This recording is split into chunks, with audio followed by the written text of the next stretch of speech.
Ja tavs telefons ir sasis, nekad tā vienkārši to neizmet miskastē, neparūpējoties, ka tu esi izdzēsis visus datus no tā. Tāpat arī, ja tu to kādam atdod vai pārdod, vienmēr uztais pirms tam factory reset, jeb rūpnīcas iestatījumu atjaunošanu.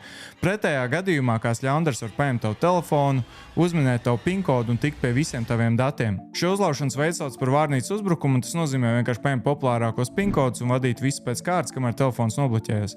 Tāpat arī eksistē tāds ierīces kā Greykey, kur tu vari piesprost pie telefonu un 4 ciparu PIN kodu uzminēt 2 minūtēs.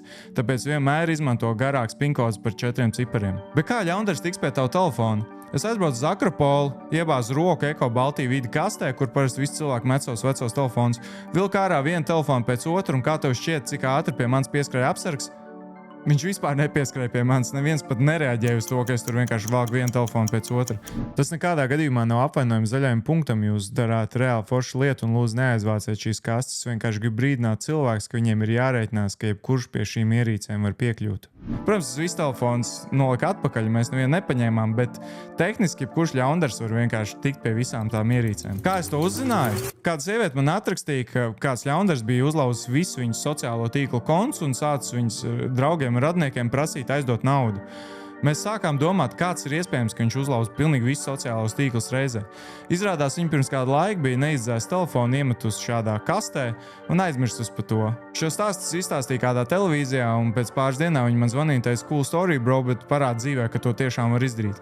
Es teicu, labi, pieziniet uz Eko Baltiju vidi, dabūjiet man 20 telefonus, atbrauciet ciemos, un gan jau kādu no tiem mēs dabūsim vaļā. Un jā, ļaundars nedabūs droši vien visus telefonus, ko viņš ir nozadzis, bet gan jau, ka vienu no visiem viņš dabūs vaļā. Kilogrami ar telefoniem. Pēc pāris dienām viņi atbrauc ciemos, pie manis ar 20 telefoniem. Vienu viņi bija jau sagatavojuši iepriekš, ja gadījumā es nevienu no tiem telefoniem nedabūšu vaļā, tad es kameras priekšā atbloķēšu viņu sagatavoto telefonu un rādīšu šoku. Ak, Dievs, mēs atbloķējām telefonu, bet man, protams, ka to nevajadzēja. Es atbloķēju aptuveni 8. telefonu, un tas, ko mēs tur atradām, oh boy! Par tiem telefoniem, kuri ir neatgriezeniski sadauzīti, mēģinām pieslēgt ārējo ekrānu.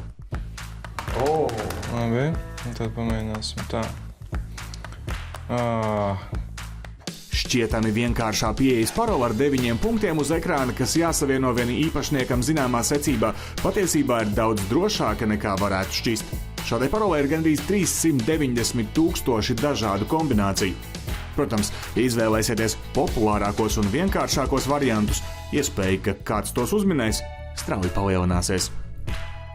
Nav kaut kāds apps vai kaut kas cits, kas tavā vietā šito... Tur neko nevar izdarīt, tāpēc, ka tur ir čips, tas drošais, un visi dati iet caur viņu. Ja tu viņu grib dabūt vaļā, tev tikai viens veids šito tam minēt. Čāls, kam piederēja telefons, neko no tā nebija izdzēs, un tur bija kaut kas tāds, ko es galīgi negaidīju. Ģimona, Maks, reku, mēs tad varam no viņa... pēc būtības mums ir, mēs zinām telefonu numuru. Visu viņa meklēšanas vēsturi tur bija saglabājusies, un viņš tur bija meklējis pornogrāfiju, kas nav nekas traks. Viņš tur bija meklējis narkotikas, viņam bija ielogots telegrams, kur viņš noteikti arī tās narkotikas pirka. Viņam bija visi sociālai tīkli atstāti, mēs varējām visu viņa fotogrāfijas dabūt vārdu uzvārdu, tāpat arī e-pasts bija atstāts. Principā viss, lai identificētu to cilvēku. Izrādās, ka telefonā ir palikusi pilnīga tā lietotāja virtuālā identitāte, sākot no Facebook, YouTube, interneta pārlūku vēstures līdz pat... Tur bija arī ierakstīta mūzika. Katram, protams, ir sava latiņa, kas skaitās mūzika, bet viņš tur repoja par to, kā viņš pīpē marihuānu. Kaut kas pēbrējiem.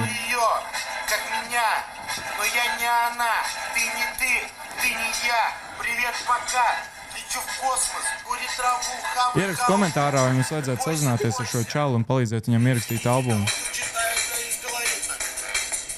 Labi, joks, protams, ka mēs visu informāciju izdzēsām un atdevām telefons atpakaļ Eko Baltiju vidi, un šim čalim nekas nedraud, lai gan, ja mēs nodot šo informāciju policijai, gan jau, ka tur varētu kādu lietu arī ierosināt. Mums ir draugi telefonu numuru, mums ir viņa balss, mēs varam apmācīt mākslīgo intelektu, un ar šo balsi zvanīt viņu draugiem un prasīt naudu.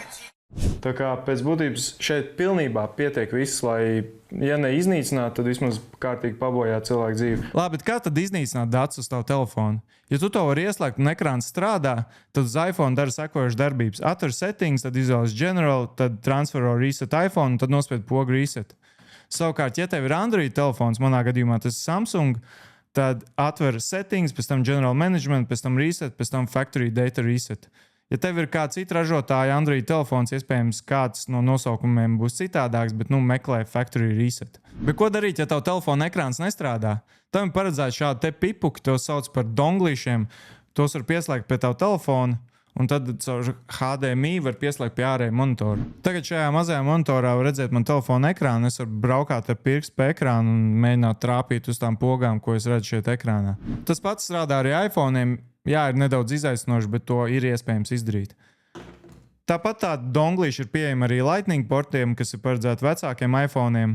Bet ko darīt, ja tavu gadījumā nav šāda donglīša, vai arī tu vispār to nevari ieslēgt? Tad paņem savu iFixit komplektu, paņem savu skrutos skrūvi. Tev nav iFixit komplektu. Nu labi, tad tu vari paņemt šādu te virtuves nāzgaņu, jau tiks galā. Un paņem āmuru. Pagaid, tev nav arī āmuru? Tu esi pilnīgs... Nu labi, tad paņem gaļas āmuriņu vai jebko citu smagu, ar ko tu varētu daudzīt ierīces. Pēc tam paņem gaļas dēlīti un ver vaļā telefonu. Es to nekad neesmu darījis ar nāzi. Kāpēc viņš ieslēdzās? Whatever. Preparēsim dzīvu. Un telefons ir atvērts.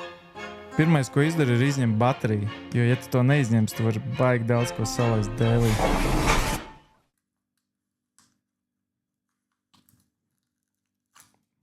Bail. Es nekad to neesmu tik brutāli darījis. Nekādā gadījumā nesaloc šo bateriju, jo litija baterija, ja tu salocīs, tur tie slāņi aizies krustiņām un te viss aizdegsies, tāpēc tas jādara ļoti uzmanīgi. Jā, nepatīk tas, ko es daru. Citiem es iesaku ņemt skrūvgriezu. Jā. Un baterija ir ārā. Tālāk šeit ir visādi čipi, tur ir atmiņas čipi, tur ir arī cietvielu disks un vēl visādi čipi. Doesn't matter. Vienkārši paņem āmuru un sāc visu daudzīt.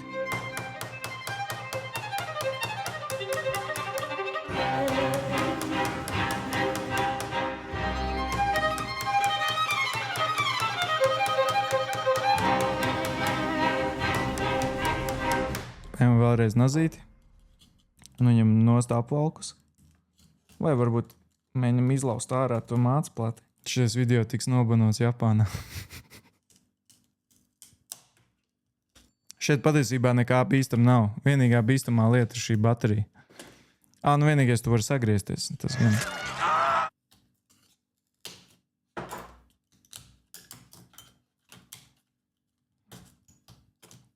Lūk arī mācplata.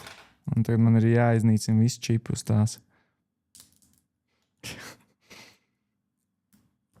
Šeit ir A9 čips, uz tā dati neglabājas, bet, ja tu gribi, tu vari to sašķaidīt. Un šeit ir atmiņas čipi un arī cietvielu disks. Es vienkārši visu sadauzīšu.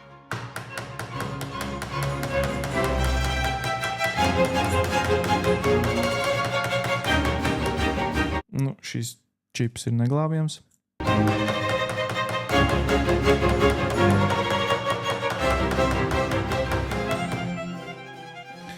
Ja gribi, var arī A9 čipu iznīcināt.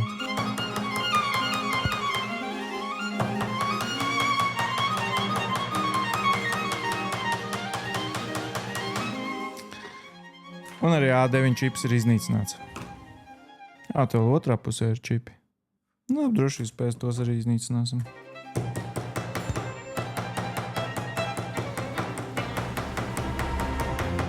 Izrādās, te ir vēl viens čips. Es nezinu, vai tas ir datu nesējis, jo es vairs nolasīt neko no tā nevaru. Var gadīties, tāpēc iznīcināšu arī to. Strāpīju pa pirkstu. Šis ir vairs neatjaunojams.